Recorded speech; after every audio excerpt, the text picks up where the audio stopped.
Le score. Le score. Je devais créer et comprendre que nous aurions un entretien tête-à-tête. 18h30, 20h sur Radio Nova. Sur Radio Nova. Bon, à mon tour maintenant. On a écouté vos classiques, on va écouter les miens. Avec Charline Roux. Bienvenue dans le score sur Nova, votre rendez-vous quotidien fait de musique, de conversation et dans lequel il sera question des 3 C, soit des chats, de la course et un peu de colère aussi.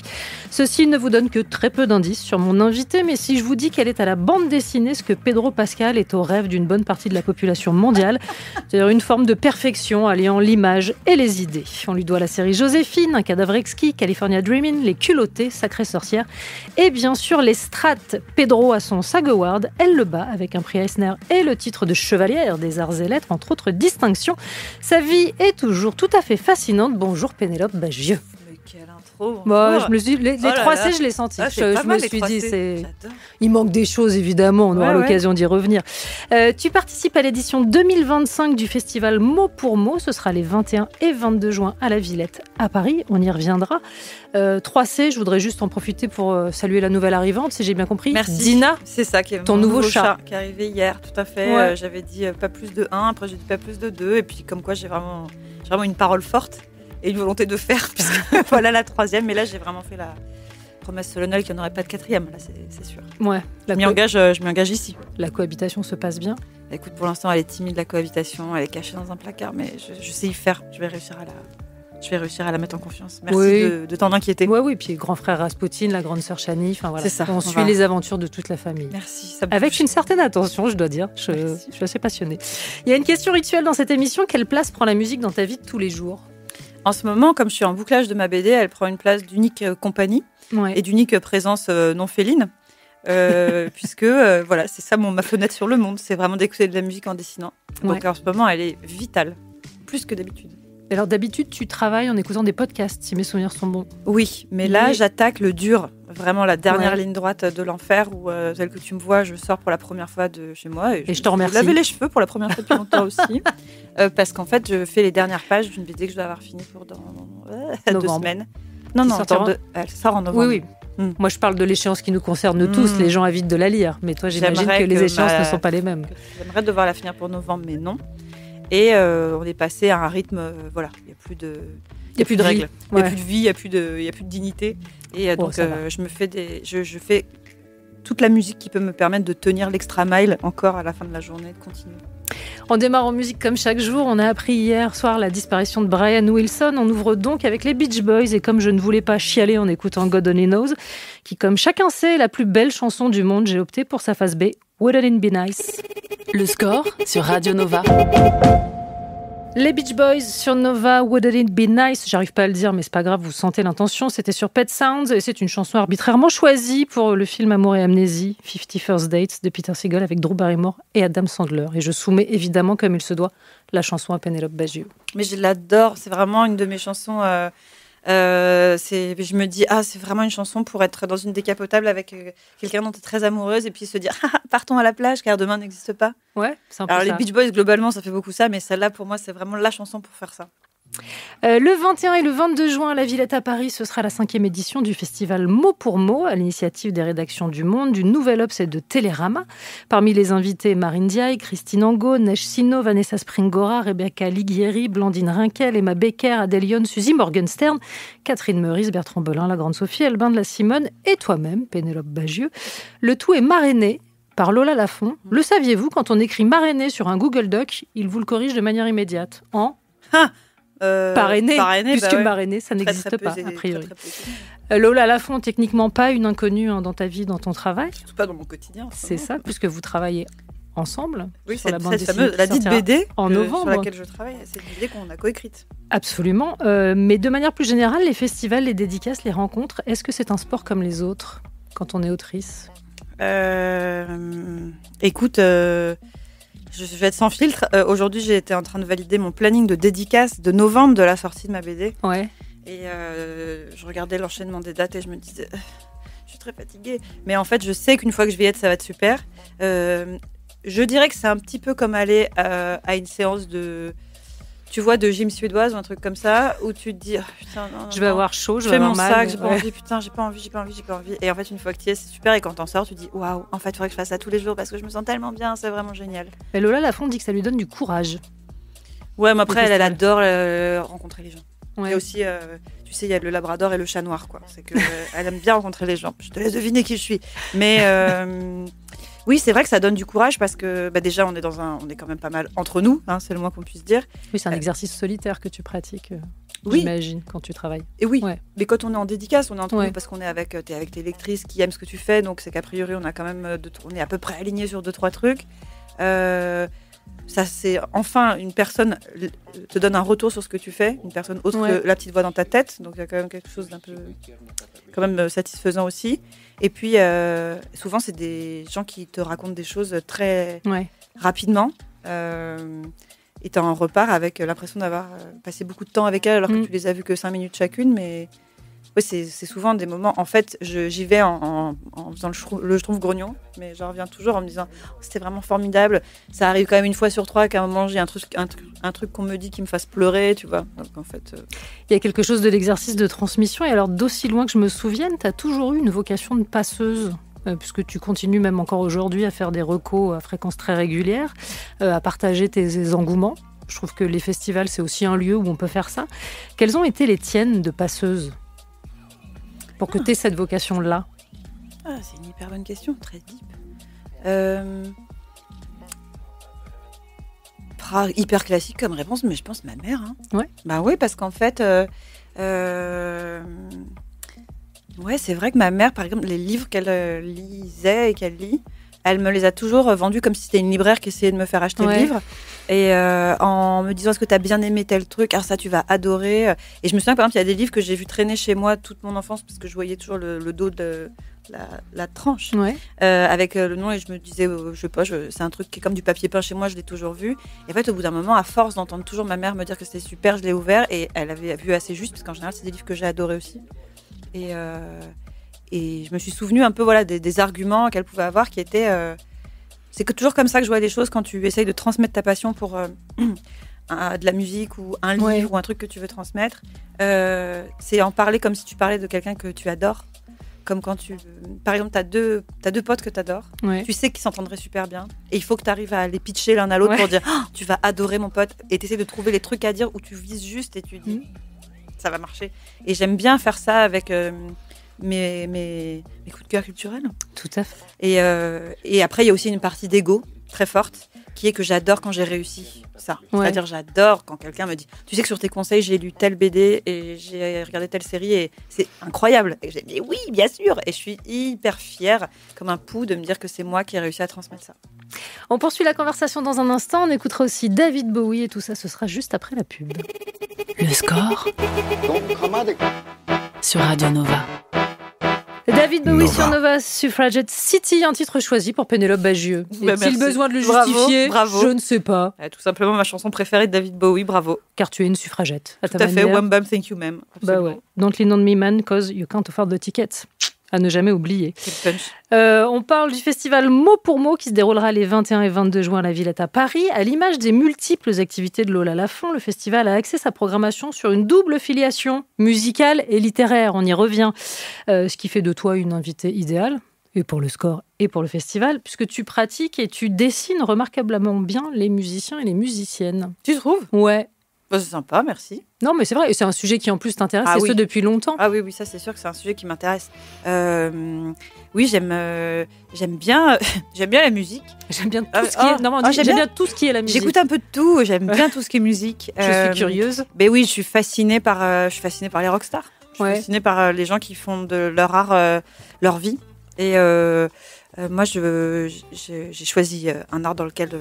je le fais assez bien pour pouvoir en vivre, mais j'aurais adoré en faire plein d'autres. J'adorerais savoir tout faire. T'es montée sur scène, ceci dit. Oui, c'est vrai. C'est vrai que j'ai accompagné mon mari sur scène pour chanter avec une étonnante facilité, puisque ça me fait pas du tout peur. J'ai découvert ça à cette occasion-là. Je pensais que j'allais me faire dessus de trac, et en fait pas du tout. Justement parce que je me disais oui, mais là c'est pour de faux parce que c'est pas mon métier. Ah ouais. Tu vois, c'est un peu le paradoxe de ton métier et tu es artiste, donc il y a un art où il faut pas que tu foires, parce que celui-là, c'est avec ça que tu payes les croquettes du chat, il faut que ce soit bien fait. Et il y en a un où mais ça on s'en fout, c'est pour moi, c'est pour rigoler, et du coup ça enlève totalement la pression. Alors peut-être que je dirais pas ça si c'était pour faire, je sais pas, du patinage artistique, mais en tout cas pour aller chanter avec mon mec sur scène, ça me fait pas peur. Le mari en question étant lui-même une rockstar, disons-le, wax. Tu ne traques pas donc pour ce genre d'exercice, mais par exemple dans le cadre d'une rencontre, dans un festival, il y a une petite angoisse où tu vas avec la même détente. Là en l'occurrence, la rencontre pour mot, ce sera animé par Amandine Schmitt, ce sera le samedi à 13h30. Tu traques un peu ou tu es vraiment très détendue dans ce genre de... Non, je suis assez détendue parce que, un peu pour la même raison que les dédicaces, c'est qu'on est entre nous. Je me doute qu'il y a peu de gens qui sont là parce qu'ils ont vu de la lumière en général. Donc c'est cool. Et moi, je dois me vanter de quelque chose pour avoir assisté à beaucoup de rencontres littéraires et en avoir fait moi-même. Je trouve que les questions du public chez moi sont les meilleures. Franchement, c'est que les questions à la fin, c'est toujours des questions qui font. C'est vraiment question du bac.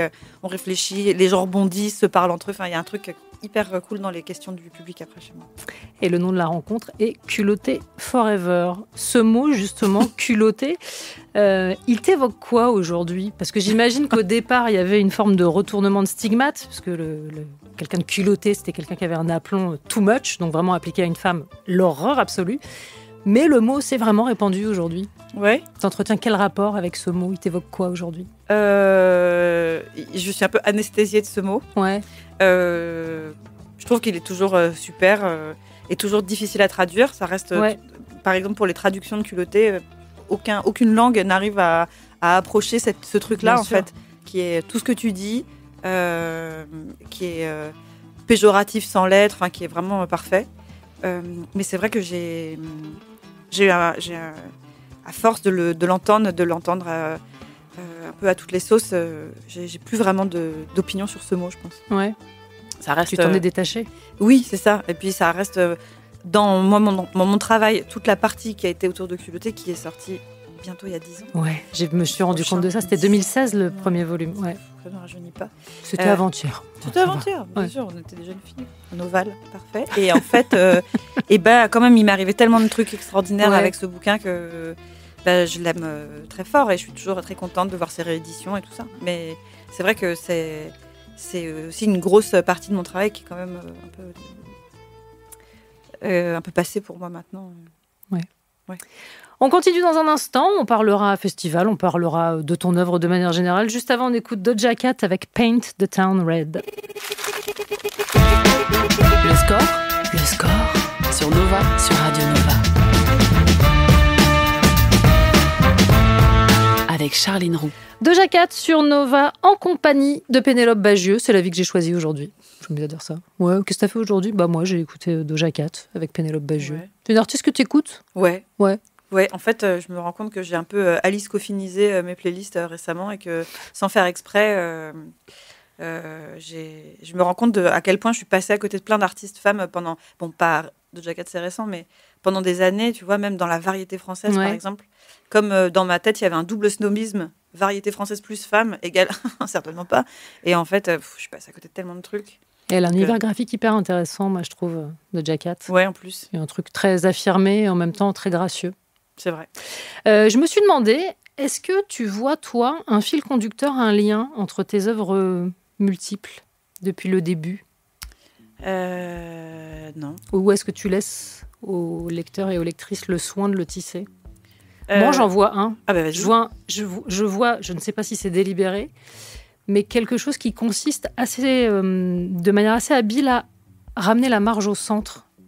Tu vois ce que je veux dire ? Ouais. Des personnages qui semblent être périphériques ou en tout cas pas à leur place et de les remettre au centre de l'histoire. Et je parle pas que pour les culottés, je trouve que c'est assez vrai pour les autres œuvres aussi. J'aime bien que ce soit ça le fil rouge parce que moi, parfois, ça m'inquiète de voir à quel point j'en ai pas et qu'on dirait vraiment que c'est comme, tu sais, un chien qui voit des écureuils dans les parcs, quoi. Il fait j'ai l'impression que je fonctionne que j'ai hyper envie de faire ça en ce moment, c'est parti, ouais.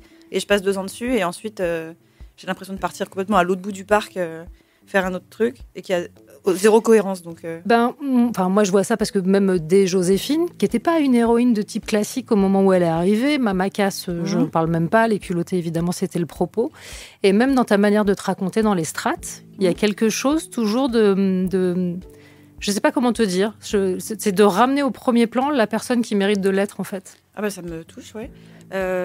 Moi, ce qui me fait les faire à chaque fois, les BD qui me fait tenir pendant tout le temps où je dois les écrire, c'est l'amour que j'ai pour mon personnage principal. Et ce, même quand c'est de l'autobio, ce qui paraît bizarre dit comme ça, mais en tout cas de l'empathie pour... Bien sûr. Surtout pour moi plus jeune, puisque c'est le cas dans les strates, et d'envie de partager avec les gens toujours ce truc de « elle est cool, non ? Vous ne trouvez pas qu'elle est cool ?» Voilà. Un peu comme ce que je te disais tout à l'heure par rapport à faire que des amis à toi se rencontrent et s'aiment.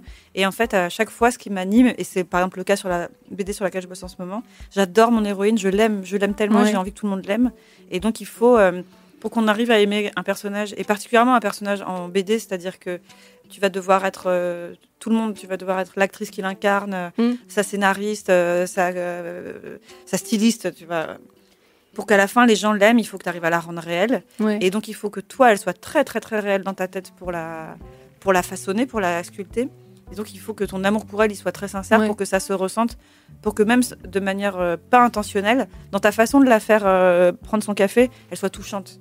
Donc, il faut que ce soit sincère, il faut que tu l'aimes vraiment comme si tu l'avais faite. Donc, moi, à chaque fois, ce qui me porte pendant tout le temps où je dois mener une BD jusqu'au bout, même si c'est long, c'est de me dire mais à chaque fois que je me remets à dessiner mon héroïne et à me dire à écrire mes dialogues, etc., je me dis je l'aime tellement.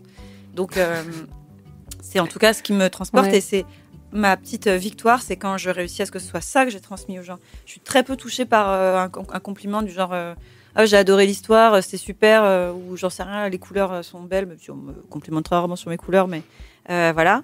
Mais si on me dit « Oh là là, j'étais si triste à la fin quand je l'ai quitté », je me dis « Ok, c'est bon, le goal est totalement atteint ». Ouais, et moi, en tant que lectrice, je dois dire que sur l'ensemble de tes livres, j'ai toujours le sentiment qu'on me dit à la fin du bouquin « Go, prendre ta place, en fait, c'est possible ».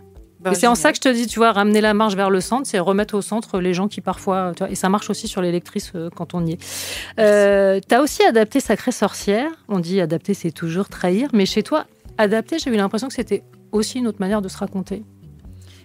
Certainement. Adapter, c'est trahir. Je pense que c'est un point de vue pas très joyeux sur l'adaptation. Parce que peut-être quand c'est une adaptation contrainte, je pense que si on m'avait donné ça comme un contrat de travail en me disant « Vous avez 1 an, vous devez adapter un bouquin », ça m'aurait fait chier. Mais choisir de raconter ma version que j'ai toujours eue dans ma tête d'un livre que j'adore, c'était vraiment jubilatoire. C'était incroyable à faire et tout était prêt dans ma tête. Je savais tout déjà. C'était hyper rapide. Je pense que c'est la BD que j'ai fait le plus vite parce que je savais tout, parce que c'était prêt dans ma tête depuis mes 8 ans et demi. Donc je savais à quoi ressemblait La Grandissime Sorcière et j'arrivais à faire abstraction et des dessins de Blake et du film avec Angelica Houston qui pourtant m'a laissé souvenir mémorable. Et par exemple, quand tu dis de se raconter ça, pour moi, la grand-mère a toujours été la mienne dans Sacrée Sorcière, donc c'était très très clair la façon dont elle lui écraserait les joues, la manière dont elle parlerait. Donc on peut... C'est pas moi qui ai inventé ça, mais tu sais, quand on fait quelle que soit l'histoire qu'on raconte, on se raconte soi. Et c'est tellement plus facile sur le canevas tout près d'une adaptation, parce qu'on n'a pas à se questionner sur l'histoire, on n'a pas à se dire c'est pas chiant mon histoire, on se dit mais non, c'est Roald Dahl qui l'a écrite, elle est super. Et du coup on peut vraiment y aller et se dire moi qu'est-ce que j'ai envie d'ajouter à cette histoire là. Et c'est un peu la récré, moi j'ai trouvé, de faire une adaptation. Mais c'est sûr qu'il faut dès le départ se tranquilliser avec le fait que on va faire autre chose, ça c'est sûr que ce sera autre chose. On va changer des trucs parce que des choses que j'aimais moins, parce que faut que ce soit mon histoire quand même. Là en l'occurrence il y a eu un petit calage à faire avec les ayants droit de chez Roald Dahl pour leur dire alors ça va être un petit peu différent. Et une fois qu'on s'était dit top là, c'est parti, c'était vraiment super. On parle d'autobiographie dans un instant. Juste avant, on écoute quelle surprise, Mamas and Papas, California Dreamin'. Le score sur Radio Nova. Mamas and Papas sur Nova California Dreamin'. Et je demande à Pénélope Bagieux, es-tu en OD de ce titre, poncé en voiture durant ton enfance, ou est-ce que tu prends encore plaisir à l'écouter ? Quand ça arrive comme ça par surprise, ça me fait plaisir. Je me dis jamais, tiens, je vais me l'écouter, clairement, parce que je l'ai beaucoup, beaucoup entendu. notamment au moment de la sortie de ma BD California Dreaming. Bah, tu m'étonnes. Chaque promo. Pour me faire plaisir, bah, c'était oui. gentil, tu vois. Ça, on me la sortait à chaque fois. Je disais, super. Mais je la trouve quand même incroyable. Et puis, comme toutes les chansons qu'on aime beaucoup, selon les moments de la vie où on les réécoute, on n'entend plus la même chose, bien sûr. Et puis, on entend des détails qu'on n'avait pas entendus avant. Et aussi, la qualité de son avec laquelle je l'écoute aujourd'hui est quand même bien meilleure. Je sais pas si ça te fait ça parfois, mais t'écoutes des trucs avec un bon casque que t'as écouté toute ton enfance et tu dis « Ah, mais il y a de la basse là !» Putain, j'avais jamais entendu. C'est qu'en fait, on avait aussi des cassettes de merde dans des autoradios de merde. Il y a un ouvrage à part dans ta bibliographie, c'est Les Strates. C'est un livre dans lequel tu te racontes, enfin, en tout cas, c'est tout un tas de petites séquences et d'histoires qui racontent ce qui t'a construit en tant que femme. C'est doux et c'est parfois amer. Il y a de l'enfance, il y a de l'adolescence. C'est très émouvant. C'est grave par endroits. C'est très drôle aussi. Et c'était la première fois que tu te racontais sans nécessité d'être drôle à chaque page, puisque l'autobiographie, même un peu fictionnée, tu l'avais déjà pratiquée sur ton blog. Mais est-ce que c'était un exercice terrifiant ? Non, pas du tout. Ouais. J'ai dit que c'était facile de faire une adaptation, mais il y a un truc encore plus facile, c'est faire de l'autobio. C'est très facile l'autobiographie, je trouve. Ce sera peut-être pas toujours le cas, mais en tout cas pour raconter des souvenirs passés et bien digérer, et bien raconter et poncer 57 000 fois à le raconter avec mes potes toujours, c'est que les histoires, elles sont prêtes. Elles ont même un rythme, tu sais, comme une histoire que tu as racontée. Je sais pas, il t'arrive un truc de dingue en arrivant au boulot le matin. La première personne à qui tu vas le raconter en arrivant, l'histoire, elle va partir un peu dans tous les sens.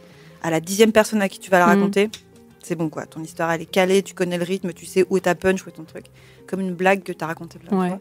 Et en fait, les anecdotes personnelles, elles sont pareilles. Ce qui est facile, je trouve, c'est raconter des choses qui datent. Parce que ça y est, c'est fini, c'est des histoires bouclées, dont toi, tu as tiré le bilan, qui sont digérées, qui sont pas pleines de... en plus, c'est pas juste parce que... Par exemple, je pourrais pas te faire de l'autobio de trucs qui me sont arrivés il y a 1 an. Ce serait un peu de la thérapie à ciel ouvert, c'est pas du tout pareil. Mais une histoire archivée dans ma tête, c'est le moment de la raconter, quoi. Je trouve que l'autobio passé, vraiment passé, c'est... Pour peu que tu sois quelqu'un qui réfléchisse à ce qui t'arrive et qui tire des conclusions de ce qui t'arrive, c'est assez facile et matériellement, c'est aussi très facile pour une raison, c'est que c'est très facile de se dessiner soi. C'est qu'au moins, j'ai jamais à me demander, elle fait quelle tête quand elle est de 3/4 et qu'elle hésite. C'est ma tête, je la connais par cœur. Donc c'est très facile. Tu as aussi moins de remords à te faire moche, à te faire avoir des expressions de visage pas possibles. Tu peux vraiment tirer ton personnage à fond parce que c'est toi et que tu t'en fous. C'est une très bonne marionnette en fait. Mais tu arrives cependant à, alors je ne veux pas dire documenter, mais en tout cas raconter quelques aventures du quotidien sur Instagram. Ce ne sont pas des événements sur lesquels tu as énormément de recul, mais c'est d'autres genres d'histoires. Ouais, mais par exemple, dès qu'il y a la moindre petite réflexion dedans, et ça ne vole pas bien haut, mais quand il y a une petite réflexion, je me prends la tête vraiment très fort en me disant « Ah, t'es sûr que tu penseras toujours ça dans 1 an ?» Parce qu'en fait, il y a un côté tellement grave et définitif à ancrer quelque chose dans une histoire écrite ou dessinée. Attention, on rigole plus, il va rester une trace. Donc, est-ce que tu es sûr de ce que tu dis ? C'est pour ça que je trouve que raconter des choses récentes ou actuelles, ou le dessin de presse, qui pour moi est vraiment la version extrême de ça, c'est-à-dire, tu es sûr, parce que on y pense, ça prend 3 secondes, mais il va rester une vraie trace quand même. Et je trouve que c'est très casse-gueule en fait. Donc ça va, parce que c'est pour parler de mes chats et c'est sur mon compte Insta et ça va pas changer le sens de rotation de la Terre. Mais ce qui t'empêche pas d'y partager des messages qui te tiennent à cœur, en fait. Ah oui. Il y a de l'engagement personnel aussi. Oui. Mais c'est des choses... Le 3e, c'est la colère, j'avais annoncé. Ça, c'est vrai. Ça, dis donc, quelle rageuse. Excuse-moi, mais enfin, en exergue sur ton compte Instagram, il y a quand même une citation littérale de Shame on You, d'Ophélie Winter. Viens pas me chercher des crosses car je peux devenir féroce, bien sûr. Je te remercie. J'espère que ce sera mon épitaphe. Ce sera trop tard d'ailleurs. Plus la peine de venir me chercher des crosses. Vous avez vu, j'étais féroce. Mais oui, c'est vrai qu'il y a beaucoup de rage. Mais ça, on contrôle pas comment elle sort. C'est la seule chose qui sort un peu dans tous les sens, quoi. Ouais. Là, il y a plus de grandes réflexions sur qui suis-je, etc. Quand j'ai la haine. On a le droit. Ah oui, on a le droit. Oh là là. Mais quel excellent carburant. Je l'ai dit à voix basse. On marque une courte pause publicitaire. On revient juste après. Le score sur Nova. Charline Roux. Nova. Et toujours en compagnie de Pénélope Bagieux, il y a une voix que je voulais te faire entendre aujourd'hui, et c'est celle-là. Le dessin m'a sauvée, complètement. Et le fait que j'étais une fille, en plus, voilà, très important, parce que mes parents ont accepté que je fasse une école de dessin. Ils ont dit, ah bon, bah, tu peux aller, si tu veux, tu fais une école de dessin. Ah ben oui. C'était formidable, ça, pour moi. Et j'étais première, du coup. Est-ce que c'est Bernadette ? Mais bien sûr, Bernadette Després, au micro de France 3 Val-de-Loire. C'est la dessinatrice de Tom Tom et Nana, disparue en novembre dernier. Et je crois que cette bande dessinée et cette autrice en particulier ont été très importantes pour toi. Alors, elles ont été très importantes pour moi. Et je pense qu'elles ont été très importantes pour les gens qui ont mon âge à la louche. Je pense qu'on a été extrêmement nombreuses et nombreux à ne lire que Tom Tom et Nana, dont j'aime lire tous les mois, et en avoir pas grand-chose à faire des histoires de Bonne Mine le crayon et du roman au début que personne n'avait envie de lire. On voulait juste savoir ce qui se passait chez les Dubuchon. Il m'a fallu hyper longtemps pour intellectualiser le fait que c'était ça la première BD que j'avais lue. Ouais. Parce qu'en fait, un peu comme une toile de fond qui a toujours été là, on n'y pense pas. C'est-à-dire quand on me demandait, vous lisiez de la BD enfant ? Comme j'aimais pas Tintin, je disais, mais non, je crois que j'ai lu aucune BD enfant. Mais faux, Pénélope, qu'est-ce que tu racontes ? T'as bouffé Tom Tom et Nana. Mais j'ai totalement occulté ça. Et ensuite, quand même, deuxième info, c'était une femme qui faisait Tom Tom et Nana. Bah oui. Voilà, donc faut quand même savoir que dans la bande dessinée, quand on veut donner un exemple de femmes qui ont fait de la BD, on ne cite que Claire Bretéché tout le temps. J'adore Claire Bretéché et c'est super, et heureusement qu'elle a été là, mais on la cite toujours, c'est vraiment la Jeanne d'Arc de l'histoire, c'est la Marie Curie des sciences, quoi. C'est... Ah ben oui, il y a Madame Bretéché, fait, Madame Després, quand même, qui a 40 déjà... ans de longévité sur la BD dans Tom Tom et Nana. Pardon, quand même, mais quand même, tu vois. Et quand tu le dis à des gens qui ont la petite quarantaine, comme nous, ils disent « Ah bah ouais, c'est vrai, t'as raison, j'ai vachement lu Tom Tom et Nana ». Donc vraiment, mais la plus sous-cotée des BD qui ait jamais existé. Et elle, donc malheureusement, depuis novembre, elle est plus là, mais elle continuait à faire des rencontres scolaires, à dessiner. Enfin, en fait, c'est vraiment... moi, c'est elle, numéro 1 dans le panthéon, pour moi, des femmes de la BD en France. Non, mais moi, j'aime aussi ce qu'elle dit, qui est j'avais envie de faire de la bande dessinée, du dessin. Ce qui m'a sauvée, c'est que mes parents ont accepté. J'étais une fille et du coup, j'ai été première. Parce que j'ai ce moment où d'un seul coup, puisqu'on t'autorise, tu peux y aller. Bah oui. Et oui, parce qu'en fait, évidemment, il faut oser. On dit toujours, il faut oser, vous pouvez être ce que vous voulez, etc. Et c'est génial, j'adore cette théorie-là, mais c'est un peu la limite du quand on veut, on peut, quoi. Bah oui, mais en fait, non. Parce qu'en fait, quand on veut, on peut pas toujours. Selon les époques, on peut carrément pas du tout. Et c'est vrai que double dose d'impossibilité quand on est une jeune femme, une jeune fille. Donc, je pense qu'elle avait bien conscience de ça. Elle a pu. Après, elle a aussi choisi d'eux. Et elle l'a très bien fait. Mais toi, tu as été soutenue d'emblée dans ton envie d'en faire un travail. D'en faire un travail, bien sûr. Oui, parce que moi, j'ai dit quand j'étais petite que je voulais faire ça comme métier. Et personne n'a jamais ri de ça. N'a jamais dit oui, enfin bon, il faudra quand même... Non, pas du tout. J'ai dit que quand je serais grande, je prendrais une petite table que je mettrais dans la rue pour vendre mes dessins. Quote. Bon. Et ma mère a dit non, ok, d'accord, très bien. Et après, dans tous les moments où je disais ouais, mais quand même, je sais pas, parce que le chômage, l'insécurité du travail quand j'étais lycéenne, etc. Ma mère me disait mais non, tu sais, tu vas faire du dessin, donc c'est bon. Et vraiment, ma mère y a cru plus que moi j'y ai cru. Vrai. Donc ça, évidemment, dans la série, quand on veut, on peut. Bah ouais, mais moi, j'ai pas juste voulu, quoi. J'ai aussi été quand même vraiment soutenue, encouragée. Et je pense tout simplement, je n'ai jamais entendu que ce n'était pas possible. C'est pas un truc que j'ai entendu et ça suffit. Chez toi, mais à l'extérieur, il y a eu un moment où... Oui, mais une fois que ma confiance, elle était déjà construite. C'est-à-dire que pendant la période où ça se fabrique, dans ma tête, c'était pas du tout... alors que personne ne faisait de métier artistique dans ma famille, que tout le monde faisait des vrais métiers avec des horaires et un patron. Et que quand moi je disais ça, personne me disait oui, bah, c'est bien beau de rêver, mais il faudrait aussi travailler à l'école et tout. Pas du tout. C'est qu'on s'est dit super, génial. Et quand j'en ai parlé avec ma mère et que je lui ai demandé mais comment tu faisais pour pas... avoir des crises de panique à l'idée que ce soit ça que je veuille faire. Elle me dit mais en fait il y avait rien d'autre que tu voulais faire, donc c'était assez simple, c'est-à-dire que tu faisais que ça en fait. Et c'est vrai que si maintenant c'était pas mon métier, là où ce serait triste, c'est que je sais pas comment je trouverais le temps de le faire en plus, mais je voudrais le faire quand même. Je voudrais quand même faire des BD en fait. Je voudrais faire des histoires dessinées. Je sais pas, je trouverais un métier où j'arrive en cachette. Je sais pas. Et à hauteur d'enfant, l'image que tu avais de l'autrice de BD, c'était quoi ? C'était un atelier, un truc d'artiste un peu foisonnant ou... Déjà, l'autrice, j'en avais pas d'idée puisque je ne pensais pas que ça existait. C'était bête, celle-là. C'était un vieux type qui fume des roulés, qui fait de la BD. C'était Gottlieb, donc. Avec une table à dessin inclinée. Voilà. Mais tu sais, déjà, c'est dur de te dire quand t'es enfant que c'est quelqu'un qui les fait, les BD. Tu sais, tu te dis pas qu'il y a une personne qui les fait, tu te dis mais non, c'est simplement Astérix qui est arrivé lui-même. Et non, évidemment, il y a des gens qui le font. Et je crois que c'est quand je lisais effectivement les Dingo Dossiers, donc les BD de Gottlieb, où il dessinait parfois un peu le off.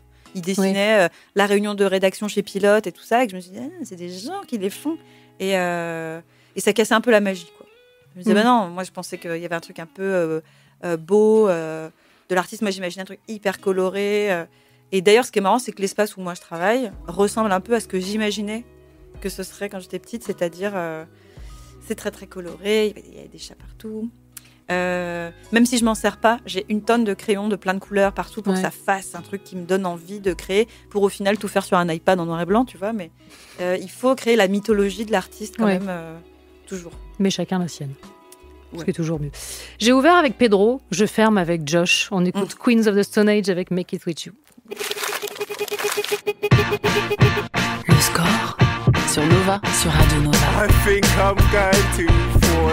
Oh, fucking hell.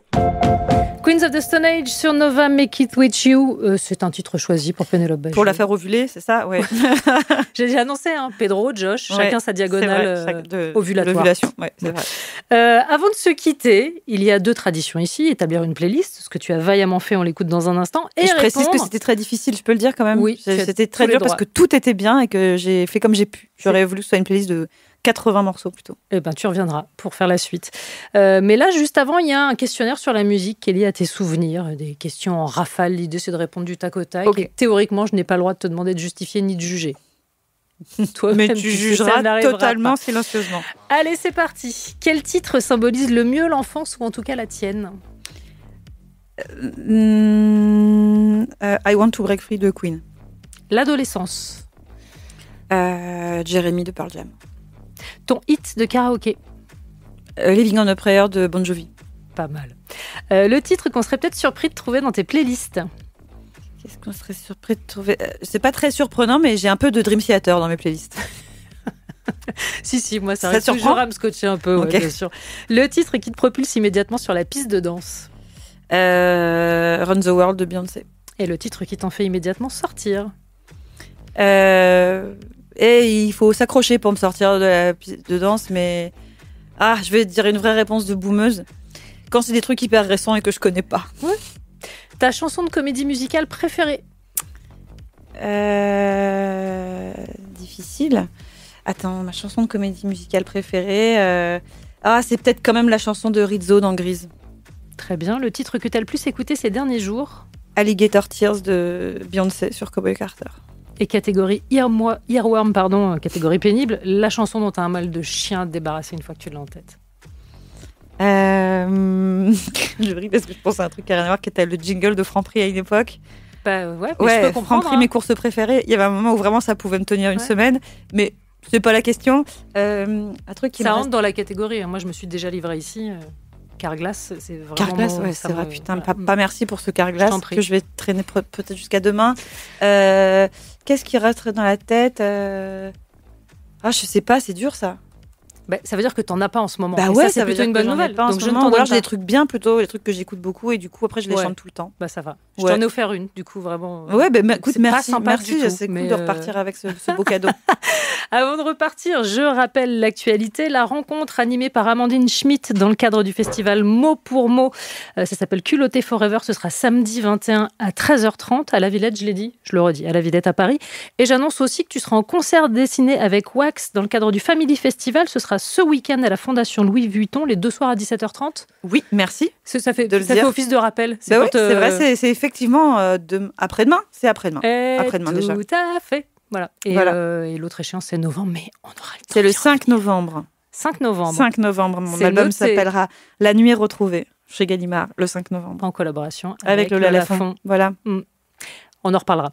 On passe à ta playlist, évidemment. Pour démarrer, tu as choisi Beck avec Sex... Oh là là, si je dis le nom correctement, c'est mieux. Beck. Et le titre, c'est Sex Laws. Je fais un refus d'obstacle. Pourquoi ce titre?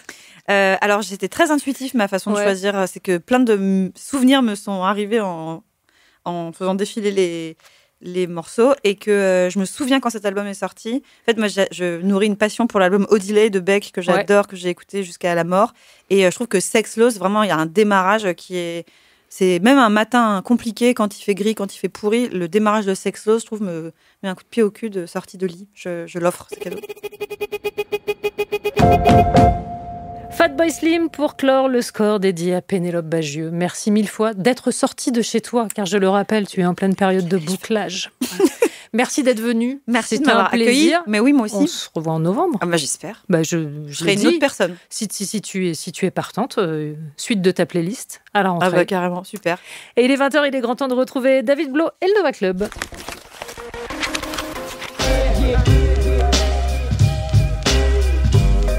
Le score sur Radio Nova. À retrouver en podcast sur nova.fr.